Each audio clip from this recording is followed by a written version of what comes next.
Hello everyone, I am Gyan and you are watching the first session of Java and Web, installation and first program. Let's download and install Java from Oracle website in Ubuntu. But why we supposed to do this if we can install Java in Ubuntu from repository using apt-get install? Sometimes you may want more updated version or lower version of Java which is not present in Ubuntu registry. So it is always good for you to download and install corresponding package of Java from the Oracle website itself. We will go to this website. Let's first go to this website.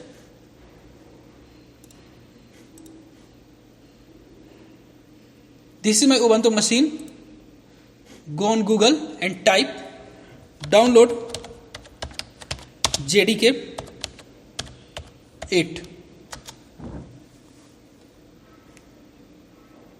Click on the first link, right click, open link in new tab.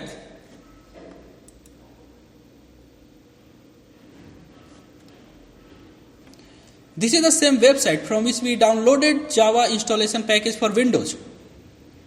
Now you have to decide which update of Java 8 you want to install. You want to install 111th update or 112th update. Everyone installs latest update, so we will also. First accept the license agreement and then check which file you need to install. One thing you have to notice that using Ubuntu repository you can only download update number 111. You cannot download update number 112. So this is a benefit of downloading a Java package from website. So let us select which package we need to install. Of course, we are on the Linux system. We have to install among 4. Now we are interested in tar.gz files. We have 2 tar.gz files. One is for Linux x64 and other one is for Linux x86. If your operating system is 64-bit, then download tar.gz file corresponding to Linux x64. And if your operating system is 32-bit, then download the tar.gz file corresponding to Linux x86. But for that you have to check your operating system is 32-bit or 64-bit. There are 2 commands using which you can know your operating system is 32-bit or 64-bit. First one is uname -a. If the output of uname -a contains x86 64 in it, means your operating system is 64-bit. Other command is ls cpu. If the value against architecture colon is x86 underscore 64, then your operating system is 64-bit and your CPU supports both 32-bit and 64-bit architecture. Let's go to the presentation and see some more points about these 2 commands. If output of uname -a contains i686 in it and output of ls cpu contains architecture colon i686, then your operating system is 32-bit.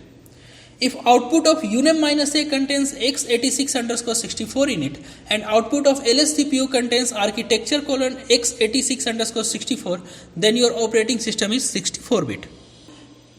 If your operating system is 32-bit, then download a file which belong to x86, and if operating system is 64-bit, then download a file which belong to Linux x64.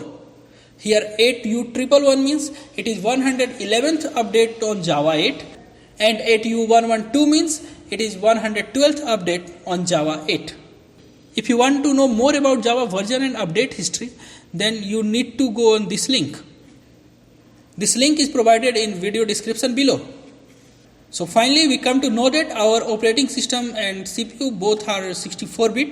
So we need to download a tar.gz file corresponding to Linux x64. Click here to download.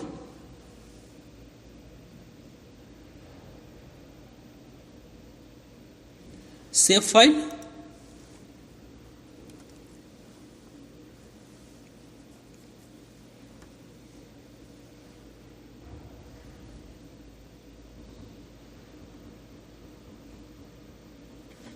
It got downloaded. Go to that directory which contains our downloaded file, and this directory contains our downloaded file. Let me copy it on desktop.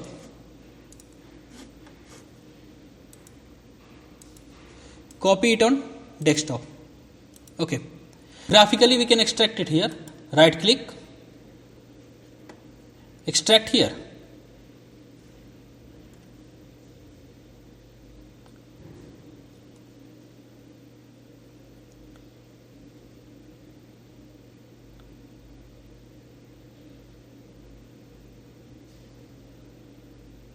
It got extracted and creates this file. And other way to extract it is, let me delete it. Shift delete. Because now we will try to extract it using command line. Control Alt T. Go to the desktop and this is our file, and type tar -xbzdef and our file name. It extracts the file using command line. So we can do both. Either we can right click and extract here, or we can type tar -xbzdef. Result is same. We have the same folder. So we have downloaded and we have extracted too. It is writing download tar.gz file from the given link. We downloaded it. Copy this file to a directory of your choice. We copied it on desktop. Extract it as tar -xbzdef and file name. We did it. Extracted file will be in folder this one. You can see our extracted file is in folder this one. And here folder name may different in your case.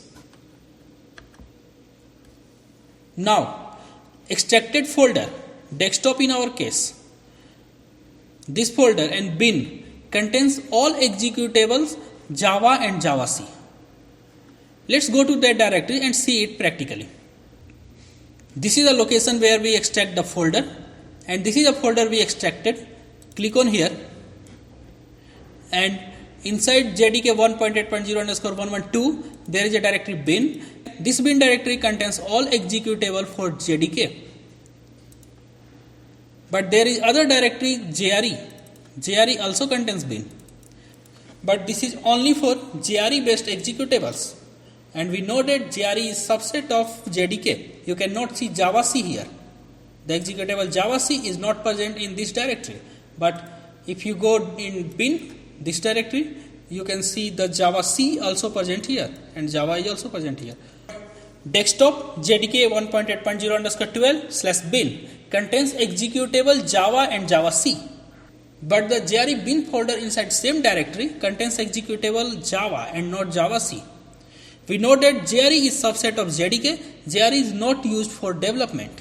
That's why this directory doesn't contain all the development based executables. We can use these executables to compile and run our program. But these executables are not present in one of the directory in path variable. So we cannot run Java and Javac as a command at this time. We have downloaded, we have extracted, and we have executables too. But these executables are not part of the path variable. That's why if we try to run Java, it will not run. So first we have to update path variable so that it starts pointing to this directory. Home Gyan desktop JDK 1.8.0_12 bin. This directory should be added in the path. So let me update path variable permanently in .basrc file like we did it before. Go to home directory, cd tilde. You will be in home directory, and here we have .basrc file. Gedit .basrc. This is the basrc file. In the bottom of this file we have to add our new path variable. Type here export path all capitals is equal to dollar path colon home gyan desktop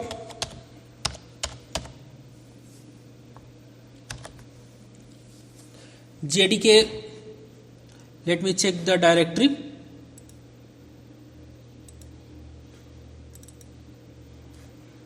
Go to bin, right click here, properties, and it is easy to copy this one. Whatever written, just after location, you copy it. Copy, go to gedit, erase what we already have written, and paste it. So we are updating path variable for permanent. Let me close it, save it, and then close it.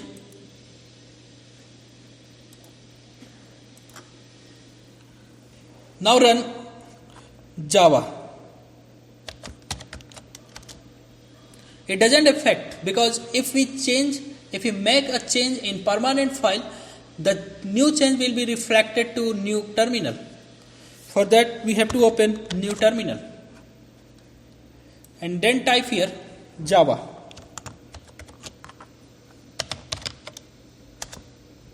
It starts running. So now we have Java in our system. Type Java C. It also executes. We updated our path variable so that it starts pointing to this directory, desktop, JDK, bin directory. Now let's check version of Java. For that you need to run a command java minus version. It says Java version 1.8.0/112. Check version of Java C. This is also the same. If you download the tar.gz file from Oracle website, then this tar.gz file will already contain the src.zip. So we do not have to download API source code in separate. Let's check the API source code src.zip is present or not. Go to this directory and you can see here src.zip is present. You can open that and travel through all the source codes. Let me open java.lang.float. This is source code of java.lang.float. Thanks for watching. See you in the next video.